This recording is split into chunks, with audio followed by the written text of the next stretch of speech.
Bismillahirrahmanirrahim.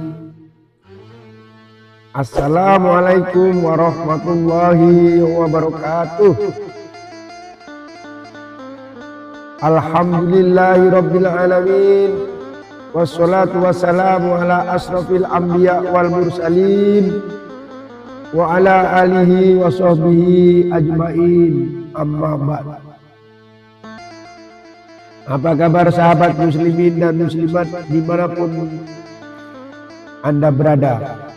Semoga sahabat semuanya diberikan kesehatan lahir dan batin oleh Allah Subhanahu wa Ta'ala. Amin, Allahumma amin. Pada kesempatan kali ini saya akan membahaskan tentang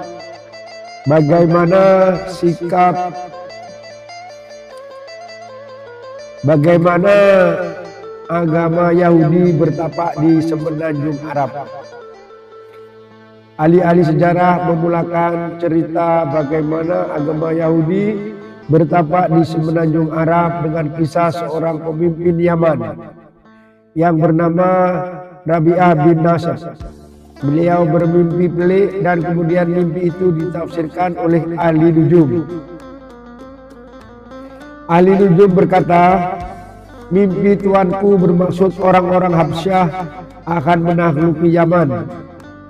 Tanya Rabi'ah, "Bila?" Ahli nujum berkata, "Sekiranya sekitar 60 sehingga 70 tahun lagi." Rabi'ah takut hal itu berlaku ke atas zuriatnya. Lalu dia membawa semua ahli keluarganya meninggalkan negeri Yaman. Mereka berpindah ke Hirah yang berdekatan dengan Irak. Akhirnya mereka menguasai Hirah. Ahli-ahli sejarah mengatakan Nu'aim bin Munzir, Raja Hirah, adalah daripada keturunan Rabi'ah bin Nasr.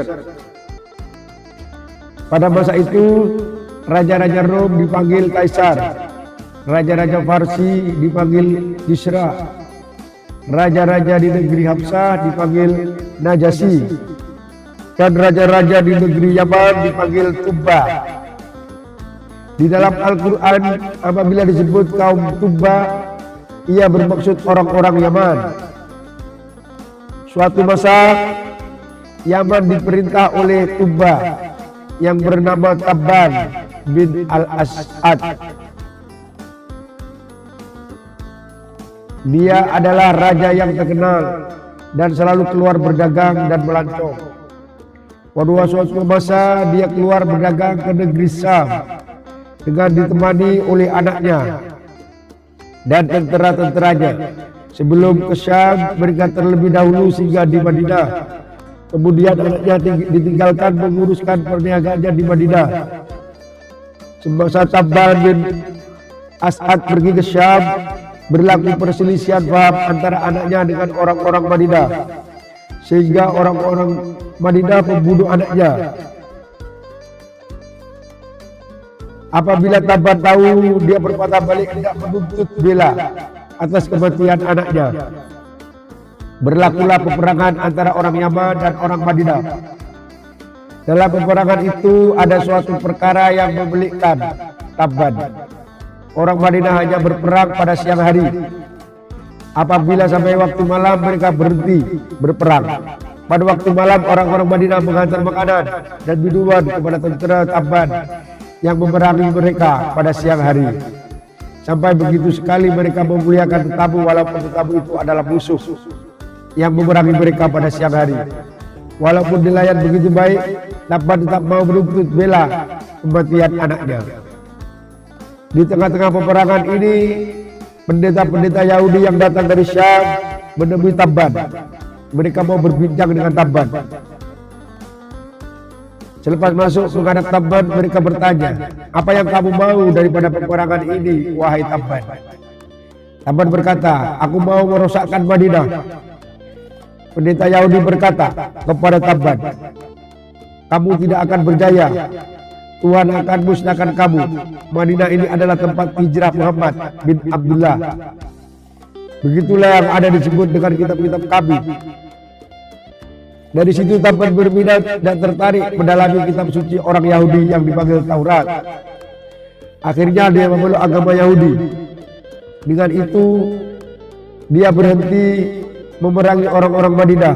Selepas itu dia dan tentaranya bergerak ke Mekah. Pada masa itu orang Yahudi suku Huzali memusuhi orang Mekah dan mereka juga tidak suka orang Yaman.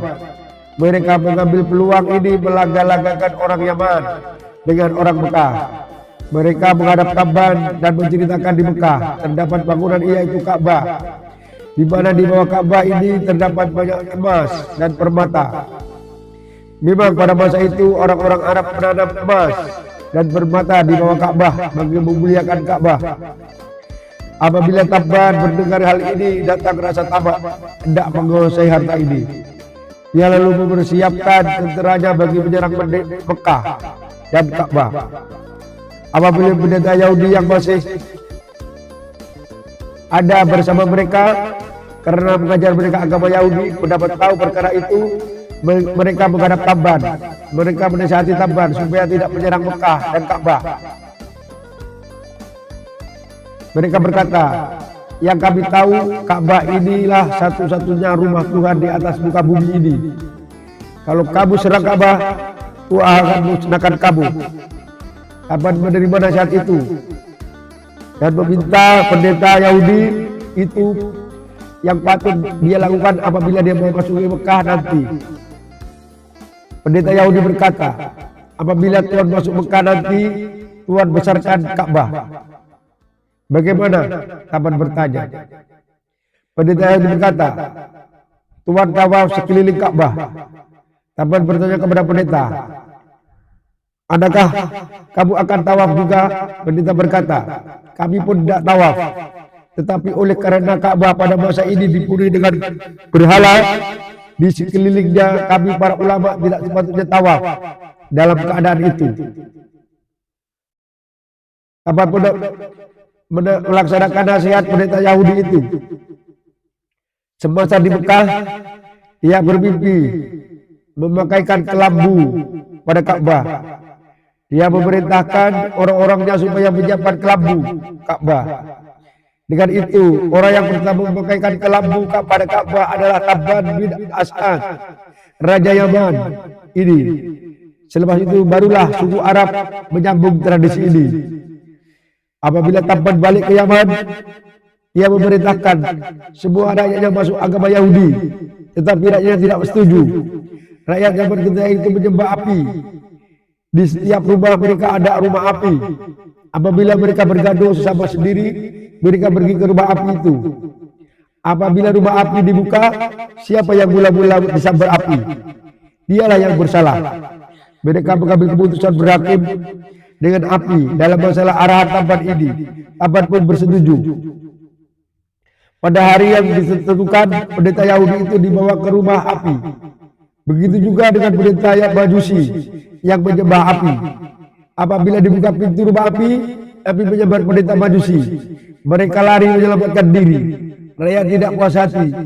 Diulang lagi bagi kali kedua. Kali ini pendeta Majusi dipaksa jangan lari. Kali ini pun terkena pendeta Majusi juga. Akhirnya pendeta Majusi mati dibakar oleh api. Di situ dengan itu semua rakyat Yaman masuk agama Yahudi. Demikianlah menurut ahli-ahli sejarah bagaimana Yahudi masuk ke Yaman dan seterusnya ke semenanjung Arab. Cukup sekian dulu untuk episode yang ketiga ini. Assalamualaikum warahmatullahi wabarakatuh.